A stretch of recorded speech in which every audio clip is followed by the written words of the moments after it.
On continue nos visites, on est chez Aerocool qui présente sa nouvelle gamme APNX.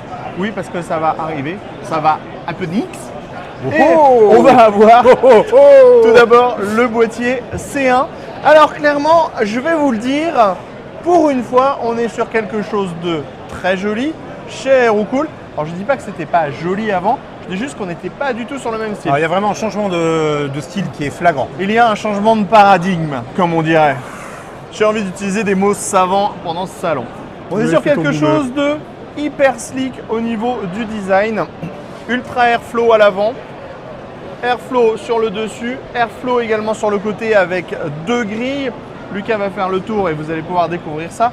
Ça va être disponible dans plein de couleurs. On va avoir du turquoise, du gris, du violet, du beige, du sable, du rose, du couleur chemise de Seb et du bordeaux. Ça va être livré avec des ventilateurs RGB de base, ventilateurs qui vont reprendre un peu la même forme. Et vous allez voir, c'est hyper facile à monter, démonter. Je passe. La partie supérieure avec une grille qui est elle aussi démontable, qui est compatible 2 fois 140 mm ou 3 fois 120 mm.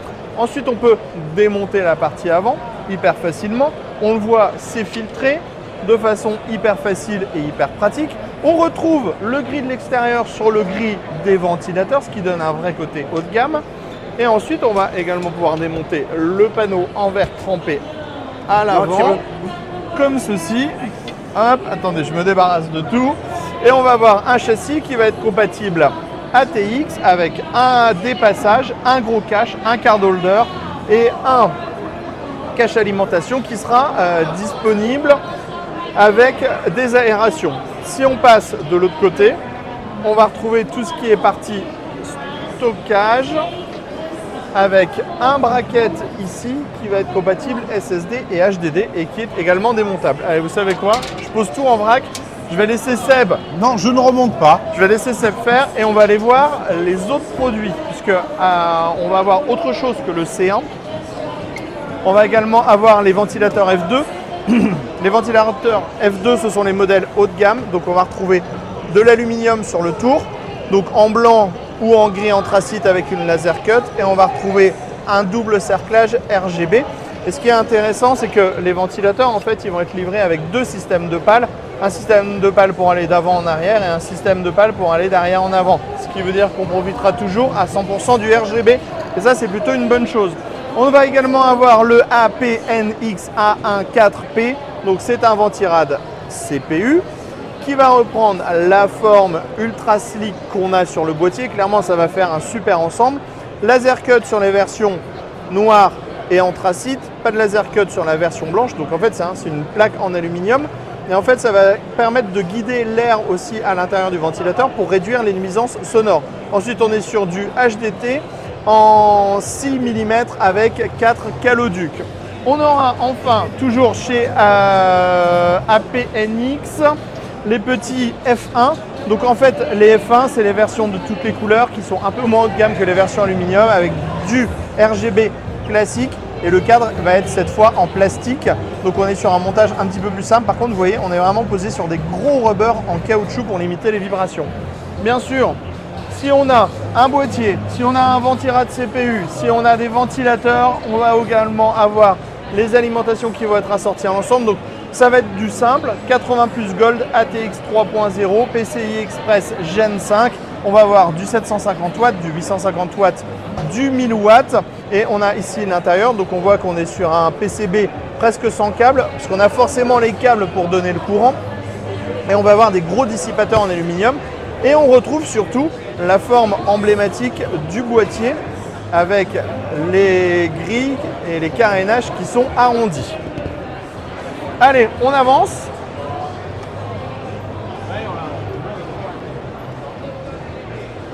On passe chez Noble Chair. Chez Noble Chair, on va voir le nouveau repose mollet. Alors, je regardais là-bas, moi. Bonjour Lucas, on regarde le nouveau repose mollet. Excuse-moi Lucas, on regarde le nouveau repose mollet. Donc, toujours les mêmes finitions chez Noble Chair. Le système d'inclinaison se veut plus pratique. On appuie, on règle et on a les différents niveaux de réglage. Et on a un pied avec un pied sur base étoilée et on va retrouver différents revêtements et différentes couleurs comme toujours. On va ensuite avoir 3 nouvelles séries spéciales avec le Umbrella Corporation. On a une version Shure qui est absolument magnifique, qui est vraiment très belle, surtout avec les petites parties en Alcantara. Et on va avoir une version, excuse me, I need it for the video. Et on va avoir une version Warhammer qui, je trouve, est aussi très sympa. C'est très travaillé au niveau des coutures, comme s'il y avait des vis et des plaques en acier. Et la partie arrière est ultra Warhammer et un petit peu steampunk en même temps. Et ça donne vraiment très très bien. Voilà, allez Lucas, tu nous suis, on continue. Seb, à ton tour. Seb, à mon tour, on est donc chez Streamplify. Il n'y a pas de grosses nouveautés puisque tout a été annoncé avant le salon. On en profite juste pour découvrir par exemple le bras articulé avec une jolie finition. Streamplify, c'est un positionnement entrée de gamme sur les produits, mais en termes de finition et de design, c'est quand même sympa. On le voit, il y a tout ce qu'il faut pour passer les câbles. Ça tourne, ça pivote, il y a tout ce qu'il faut. On peut brancher le micro. On a un système cold shoe pour brancher plusieurs éclairages si besoin. On a aussi, alors la webcam, on connaît. Le système de hub, on connaît. Le nouveau, il sera juste à côté, on le verra après. Dernier éclairage qui est sorti chez Streamplify, le Light 14. Alors par contre, on refera peut-être un petit tour effectivement dans les informations puisque Cam Pro, Mic Pro, et il y a une montée en gamme du côté de Streamplify et là-dessus il nous manque quelques infos. On voit aussi, il y avait un petit teaser sur Facebook, il y a un boîtier pour le streaming avec ce qui semble être des touches programmables. On va regarder tout ça, on vous en dit plus prochainement. Oui, alors pour la webcam, je peux vous le dire, c'est pas compliqué. Il y avait les infos. C'est une upgrade au niveau du capteur. On va passer sur du 4K à 30 images par seconde et on pourra faire du 1080p en 60 images par seconde avec l'autofocus qui sera intégré. Il y a aussi le design qui change, c'est un petit peu plus gros. Et ça sera aussi dispo en blanc et gris pour pouvoir assortir à son setup. Ensuite,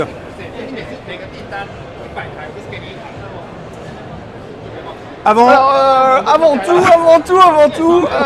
tout, nous avons ce très beau clavier. Alors, on pense que ça a été fait exprès et qu'ils nous ont choisi un clavier qui était exactement de la même couleur que la chemise de Sébastien. Donc, c'est absolument magnifique. On vous le recommande. On met déjà un cocotte d'or pour ce clavier qu'on n'a pas testé. Demain, chemise à fleurs. On trouvera probablement le clavier qui va être assorti à la chemise à fleurs de Sébastien. Je te laisse continuer. Alors, on fait juste un petit détour. Donc ça, c'est le dernier hub de chez Streamplify.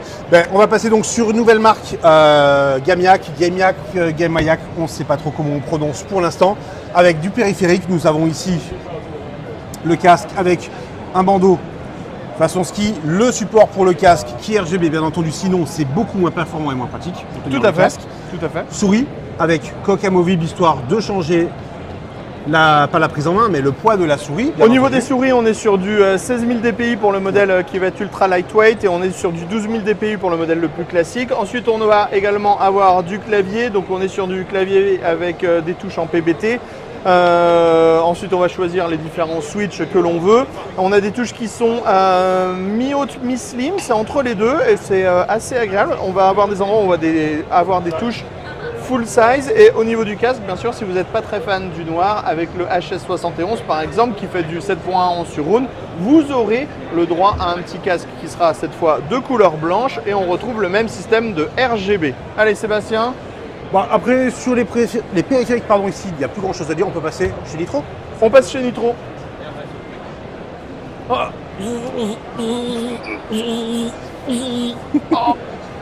Transformation. On est donc sur les Nitro avec la nouvelle licence Transformers. Alors moi je les adore absolument, ils sont juste magnifiques. Recto verso.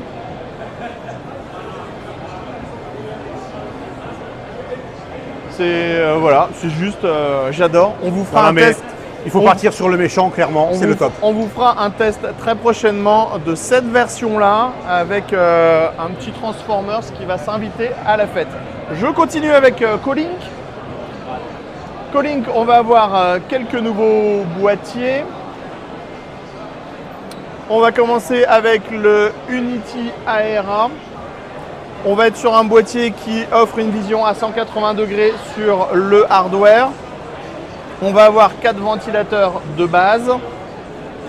On va avoir un cache alimentation dans la partie basse, un large accès backplate, des emplacements HDD, des emplacements SSD. Et on est vraiment grosse vision sur le hardware, mais avec une installation classique et pas de dual chamber. On sera sur un tarif qui sera ultra accessible comme toujours chez Colink. Ensuite, on va avoir le Unity Peak qui repropose une vision à 180 degrés sur le hardware, mais cette fois vraiment avec un schéma plus classique, moins de profondeur de champ et avec 3 ventilateurs de base et des ventilateurs qui vont un peu cracher les watts au niveau du RGB. On va ensuite avoir ce modèle-là qui est très joli et assez inspiré, on va le dire. Donc, qui s'appelle le Unity Latéral. Latéral, pourquoi? Parce qu'on pourra mettre des ventilateurs sur le côté et qu'on a une extraction sur le côté. Ce qui est assez intéressant, c'est qu'on a un nouveau design au niveau des grilles avec des petits carrés inversés pour un effet 3D. Et on va retrouver les grilles absolument partout, ce qui fait qu'on a une belle unité au niveau du design. Ça sera livré avec 3 ventilateurs RGB en 120 mm.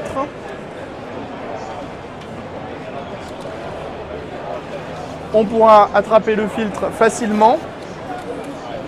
Et comme on le disait, sur le côté, on a également une ouverture et c'est méché. Ensuite, on devrait pouvoir démonter la face avant.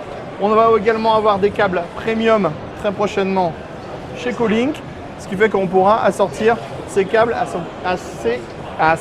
ces configurations.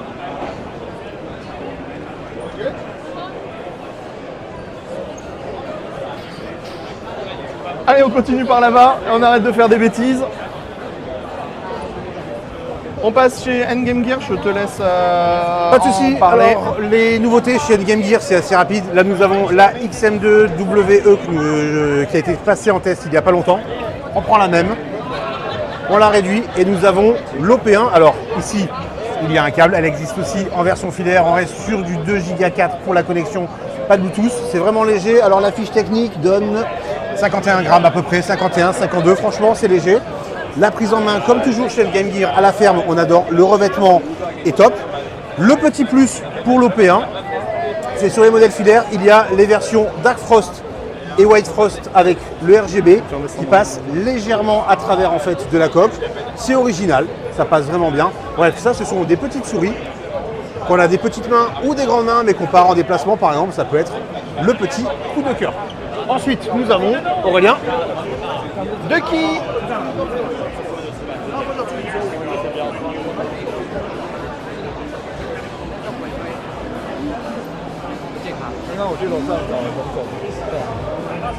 Sorry. Ducky, on va vous parler surtout du Project D. On a toute la vue éclatée du clavier à l'intérieur. Donc on a une partie arrière qui va être en carbone, on a un cadre qui est intégralement en aluminium. Ensuite on va avoir les différentes couches de PCB qui vont permettre la gestion des différents switches. Et après on est sur du switch bien sûr haut de gamme comme d'habitude. On est sur un clavier qui est ultra massif, ultra lourd. Alors clairement il bougera jamais quand vous allez taper dessus. On va avoir à l'arrière la plaque Project D, la partie en carbone, ici les petits pieds pour pouvoir surélever, les petits tampons pour limiter pour que ça tienne, voilà, excusez-moi, parfois je ne trouve plus mes mots. Connexion en USB type C. On est vraiment sur le bruit d'un clavier mécanique, mais on sent qu'il y a une insonorisation qui est ultra poussée à l'arrière du clavier. Et bien sûr, comme toujours chez Ducky, il va y avoir des sets de touches qui vont être ultra sympas. Là, quand vous voyez tous les modèles qu'on a, ici on a du classique noir et gris, c'est très beau. Bien sûr après on a plein d'autres modèles comme le Mecha Pro SF qui se veut être un modèle un peu moins haut de gamme mais qui est vraiment qui est très beau, ultra recherché au niveau du design. C'est tout en aluminium, on a une petite plaque à l'arrière. C'est vraiment des super beaux produits. On adore cette marque depuis pas mal de temps. Et je crois qu'on a bientôt fini avec le stand Pro Gamers Wear. On passe chez Thunder X3. Alors Thunder X3, c'est une marque qu'on connaît sur le site depuis pas mal de temps, qui propose des produits qui sont relativement accessibles. On avait déjà testé un siège gaming ergonomique de chez eux, qui était proposé sous les 200 € et qui faisait vraiment hyper bien le travail. Et là, on va avoir en fait son futur remplaçant, qui sera probablement un tout petit peu plus cher, mais qui propose un design tout aussi sympa. Au niveau du confort, clairement, c'est ultra bien. On va retrouver un mesh au niveau de l'assise, un mesh au niveau du dossier où on va pouvoir régler les lombaires et un mesh dans la partie haute. On va pouvoir avancer, reculer l'appui-tête comme toujours. On va retrouver un réglage 4D et on aura une base dans la partie basse qui sera en métal, non plus en plastique comme avant, et avec des roulettes qui sont assez travaillées. Et au niveau du confort, clairement, je vous le dis, on est vraiment très bien sur ce modèle. Mais il y a aussi ce gros modèle à côté. Alors quand je parle du gros modèle, je parle de la chaise, hein, bien sûr. Je suis donc sur le siège corps. Alors, je vais quand même me lever. Alors Maryse, comment il est ce siège, Maryse? Il est super pour Oh un là là, détail. magnifique. Alors, par exemple, on le voit, le dossier, en fait, ici, il bouge. Donc, si on bouge un peu dans le siège, ça va s'adapter au dos. C'est vraiment sympa. L'appui-tête. À l'appui-tête, il est très Franchement, confortable. c'est S'il y avait super quelqu'un qui confortable. pouvait faire ça, ça pourrait faire un petit massage des oreilles en même temps. On est sur une mousse à mémoire de forme, ce qui Ouais, fait que non, c'est très bien. la tête va bien s'imbriquer à l'intérieur. Et ce qui est très sympa aussi comme détail, voilà, c'est ce que montre Seb, c'est que pour une fois, les accoudoirs vont être en tissu ou en sky. Donc on n'est pas sur un accoudoir en mousse plastique, ce qui peut avoir un avantage, aussi peut-être un désavantage parce que c'est peut-être un peu plus salissant, mais au niveau du confort, c'est plutôt très agréable. Voilà. Enfin, moi j'ai bien aimé. Et il y a un dernier détail. Si jamais vous faites souvent des voyages en voiture, il y a une petite pochette de rangement à l'arrière. Voilà, pour On pouvoir sait jamais, mettre hein. la carte de votre bureau et ne pas vous perdre. On était chez Pro Gamerswear avec tout plein de marques, vous l'avez vu. On se donne rendez-vous pour des prochaines vidéos pendant ce Computex. On vous dit à très bientôt.